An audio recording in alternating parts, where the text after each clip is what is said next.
လွယ်လွယ်ကူကူလေးကိုအတူတူထုံကြရအောင်မင်္ဂလာပါရှင်ဒီတစ်ပတ်ပညာဒါနာထုံးပြပေးမဲ့ပုံကလည်းအားလုံးလိုက်ထုံရတာလွယ်ကူမဲ့ပုံလေးဖြစ်မယ်လို့ထင်ပါတယ်စတုံးထုံးမယ်ဆိုလို့ရှိရင်စပင်ကိုခြေထားမယ်ဘေးစီကိုနားနောက်အထိခွဲထားပါတယ်အခုချိုကတော့ဒီစပင်ကိုဘာမှမလုပ်ထားဘူးပေါ့နော်ခြေတာဖွာတာတခုမှမလုပ်ထားတဲ့အတွက်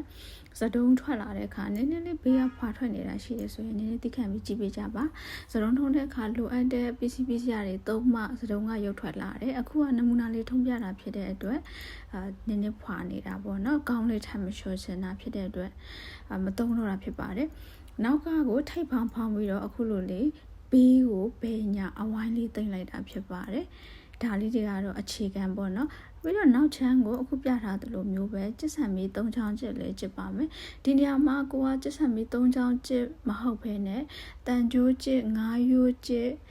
အဲ့လိုမျိုးမတူတဲ့ပုံစံလေးတွေအစုံကျစ်လို့ရတယ်တကယ်လို့ကိုယ့်ရဲ့အိတ်တွေကစပင်းနည်းနည်းပိုထူပြီးတော့မှရှည်လေးရှည်တယ်ဆိုလို့ရှိရင်တော့တန်ကြိုးလေးကျစ်လိုက်ပါအဲ့ဒီဒါကပိုးလာတယ်ပေါ့နော်အလုံးကလည်းအကျိုးပုံစံအလုံးဖြစ်တဲ့အတွက်စတုံးပြင်ဆင်တဲ့အခါပို့ပြီးတော့မှရုပ်ထွက်လာတယ်အခုကကျတော့စပင်ကတိတ်မရှိဘူးအဲ့ဒါကြောင့်မလို့ရိုးရိုးကျစ်ဆန်မီလေးပဲကျစ်လိုက်တာဖြစ်ပါတယ်fancy ပုံစံမျိုးလေးသွားချင်တာဖြစ်တဲ့အတွက်ကျစ်ဆန်မီကိုကျစ်ပြီးတဲ့အခါနည်းနည်းလေးဆွဲထုတ်ပါပြီးရင်အခုပြထားသလိုခွင်းလေးလောက်လိုက်တာပေါ့နော်နှစ်ဖက်စလုံးကိုအတူတူပဲကွင်းပုံစံလေးလောက်လိုက်တယ်အဲ့ဒါကိုဟိုဘက်ဒီဘက်အခုလိုလေးရှိုးပြီးတော့မှစတုံးပုံစံပြန်ပြီးတော့ကလစ်နဲ့ထိုးလိုက်တာဖြစ်ပါတယ်ဆိုပန်းကတော့ချိုးစီမရောင်းတဲ့တင်တန်းလေးဖွင့်တဲ့ဒီဟာလေးကိုပန်းပြပေးထားတာဖြစ်ပါတယ်စတုံးမိတ်ကတင်တန်းရော